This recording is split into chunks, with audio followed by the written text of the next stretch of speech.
Grabe, di ba? In 37 days, halos winasak niya yung institusyon. Alam naman natin na yung institusyon ay gumagewang-gewang na.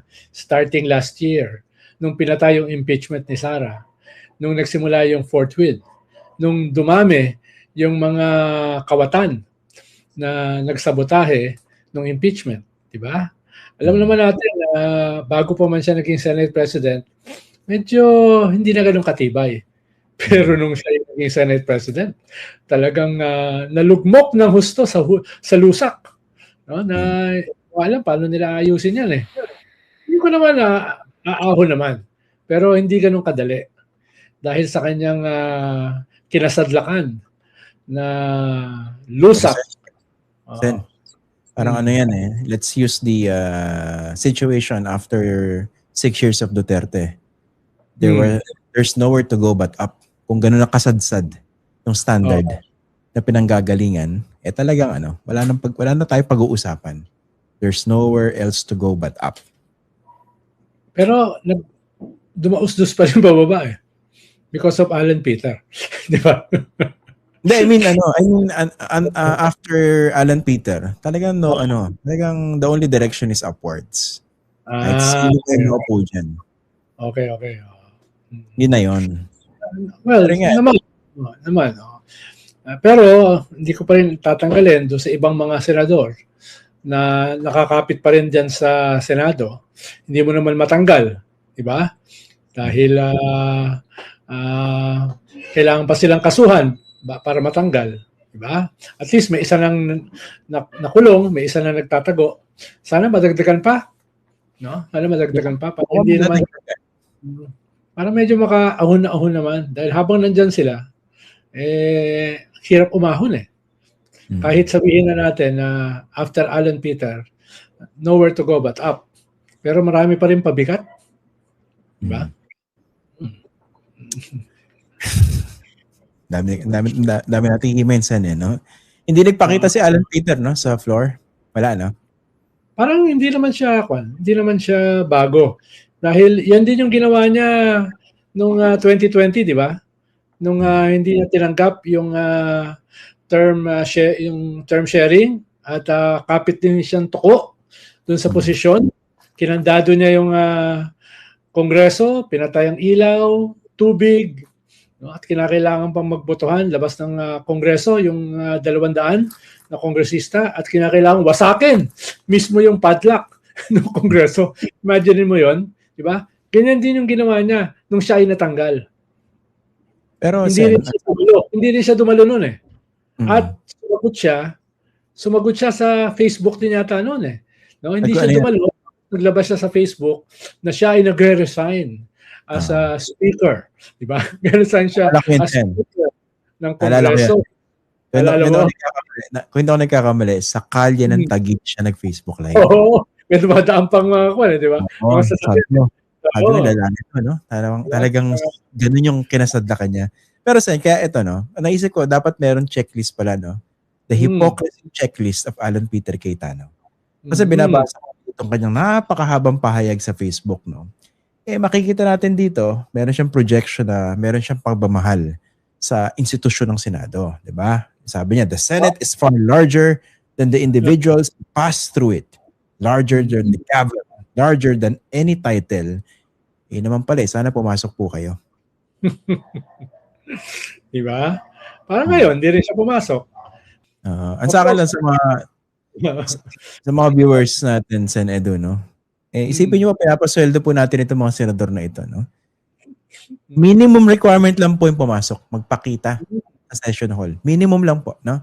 Hindi naman po natin sinasabi na yun na yung kabuuan ng kanilang trabaho. Marami pa rin trabaho nagagawa dapat outside of the plenary hall. Pero ano ba naman yung pumasok? Talo ko nagle-lecture tungkol sa institusyon ng Senado, pagmamahal at pagprotekta sa institusyon. Yan. Kaya nga, kung merong checklist ng hypocrisy, parang napuno na ilang pahina eh. Diba? Check. Oo. No? Ang dami. Tsaka grabe. Pagkatapos mong almost wasakin yung institusyon, tapos ngayon lang sana, no?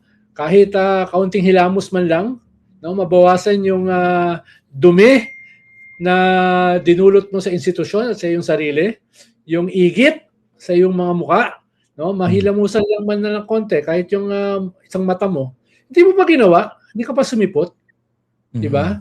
Tapos napaka self-righteous mo na kung ano mga pinagsasabi mo doon sa sulat mo na binasa ni Christian, no? Ito pa isa. Sige. In the mood ako para basahin eh. O, yung ending niya. I pray for Mindanao. I pray that we can turn our full attention to the work that matters most. A safe and comfortable life for every Filipino. And I pray for what this institution was always meant to be. A secure and independent Senate of the people. Okay. Sa mga taga Mindanao na nasalanta ng Lindol, mukhang nagamit na naman po kayo ni Alan Peter Cayetano. Kasi kung talagang gusto niyang magtrabaho yung Senado para matulungan kayo mga nasalanta sa Mindanao, sana pumasok siya. Di ba nandun yung resolution kanina? And sponsor ni Will Villanueva para mas makapagdagdag ng agarang tulong at mas malawakang response doon sa mga nasalanta ng Lindol. Isang konkreto pong manifestation yon kung talagang gusto nyong tulungan nyo nasa Mindanao. Pumasok kayo. Wala kayo eh. Mayroon panibagong checklist yun, diba? Sa hypocrisy checklist. Check. Dami. Check. Ito pa isa. Because in the end, this is not about personalities, not about blocks, not even about who leads the Senate. Yun naman pala eh. Ba't di kayo nagpakita na nag-elect ng bagong Senate President? Meron ng 13 eh. Meron kayong dyan, tradition ng pagiging gentleman. Pag may numero na, pumasok ka. Diba? Dito sa auto nang tinanggal nyo, diba? Kinudita nyo. Pinahiyan nyo pa nga sa floor eh. Ayan. Diba? Umalis ba? Umalis ba yung kinudita nyo? Hindi. Nanatili siya ron. No? It took it like a man. Grace. Diba? Tinanggap niya with dignity yung pagkakatanggal sa kanya. Diba? Tapos ito napakabalahura ng anong ginawa. Siya pa yung parang hurt. Diba? Parang siya pa yung pinagkamali. Diba? Parang siya pa yung siya pa yung masyadong affected. Parang ganito, Sen. Mukhang bago na pangalan niya eh. Tanongin niyo ko, Sen. Tanongin niyo ko. Ano na? Alan Peter Cayetano. Ang palaya, ganon. Ang bitter. Kasi sabihin niya hindi siya bitter, ang bitter. Yung actions niya eh. Talagang baka sabihin ng mga viewers, nakangantsaw lang po tayo sa Edo. No? Hindi po, pinapamukha po natin dito sa mga ganitong klaseng politiko yung kanilang hypocrisy. Ay kung paano na dinudurog yung isang institusyon na kine-claim nila na minamahal nila. Dahil sa pagwarak nila, pagwasak sa mga ganitong institusyon, tayo po mga ordinaryong Pilipino yung tinatamaan. Tinanggap na daw niya na hindi na siya ang Senate President. Ba't hindi pa niya inatras yung final na nung isang araw sa Supreme Court? Oo. Tsaka parang claim niya nung isang legal body niya sa block without prejudice to the petition before the Supreme Court, yung kanyang pagkakatalaga bilang minority leader. Tama po ba? Anong ibig sabihin nun? May prejudice siya? Ano bang hindi ko na gets eh. No? Without prejudice. Without prejudice, ibig sabihin tuloy pa rin yung petition nila. Sa akin naman, hindi ba mo pandemic na ito? Nasettle na eh. Ano ang problema?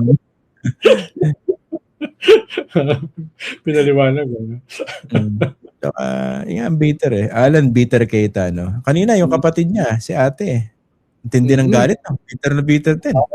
Mabanat sa floor, di ba?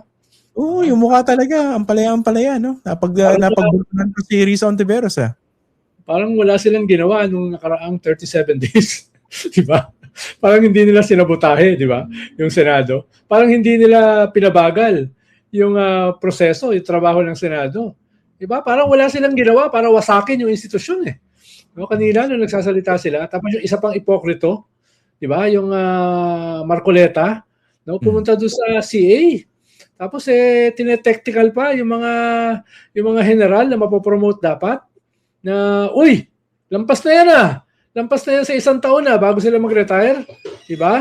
Nag-i-invoke na ng technicality. Sabi ni Senator Ping lang, kaya naman na-delay ng konti yan dahil sa inyo eh. Tapos kayo pa ngayon ng galit na pinopromote, di ba? Ano kaya iniisip ng mga up for promotion kanina, no? Siyempre, very professional sila, nakatindig ng gano'n, no? Pero siguro, winawalang yata rito, harap-harapan eh. Mga general pa naman yan, di ba? Mga tested sa labanan. Tapos sinasabotahe yung kanilang promotion. Tapos sasabihin pa, technically, hindi sila dapat ma-promote dahil na-delay. Na-delay yung CA. At na-delay yung CA dahil sa kanila mismo. Oo nga. Grabe yung kapal na mukha nito, mga walang hiyan to, no? Ito. I would like to honor the deep personal sacrifice of Senator Jinggoy Estrada and his family. He stood his ground. And Senator Rodante Marcoleta for not bowing to pressure even when the threats of arrest have been coming from all sides. I will not forget it and I will not let it count for nothing. Teka muna, Senator Alan Bitter Cayetano. Kayo po, pinapalabas yung sarili niyo na kampiyon kayo na lumalaban sa korupsyon. Kampiyon ng justisya. Kampiyon ng parang hindi naman po yung seryoso yung allegation laban kay Senator Jinggoy Estrada. Ibig sabihin ba walang kakwenta-kwenta yung ginawang pag-iimbestiga ng mga otoridad? Wala. Yung sinalansang kaso ng Office of the Ombudsman, wala po bang kwenta yon? Pangalawa, since tinatato niya ng parang bayani. Ako rito. Hindi, Senator Rodante Marcoleta. Teka muna, Senator Alan Bitter Cayetano. Hindi ba si Senator Marcoleta nahuli sa sarili niyang bibig? Oo nga. Di ba siya naman yung nagsabi na siya yung tumanggap ng ganong kalaking halaga? Magkano ba? 75 million. Tapos hindi niya dineclare. Sino sisisihin niyo? Ba't yung palalabasin na for not bowing to pressure even when the threats of arrest have been coming from all sides? Pwede ba manalamin kayo? Kasi makikita niyo yung katotohanan pag nalamin kayo. Sabi nga ni Ombudsman Boying Remulla, hindi na namin kinakailangan maghanda ng kaso. Hindi na namin kinakailangan maghalungkat ng ebidensya. Siya na nagbigay sa amin ng mga katibayan, ng ebidensya. Di ba? At least kahit pa paano, binawasan mo ng trabaho yung Ombudsman. For that alone, dapat pasalamatan ka. Grabe, no? Talagang ang daming rito, no? Hitik ng kaipokritohan itong pahayag na ito. Pero kanya na magiging legendary yan. Diba? Yung pag-uusapan yan for generations to come. No? Tayo makakalimutan tayo Pero yan, di makakalimutan yung kabalantunaan, kawalanghiyaan, di ba? Na ginawa na yan. Dapat yan ay ukit sa history books natin. No? Dapat itato ito sa noo. Oo.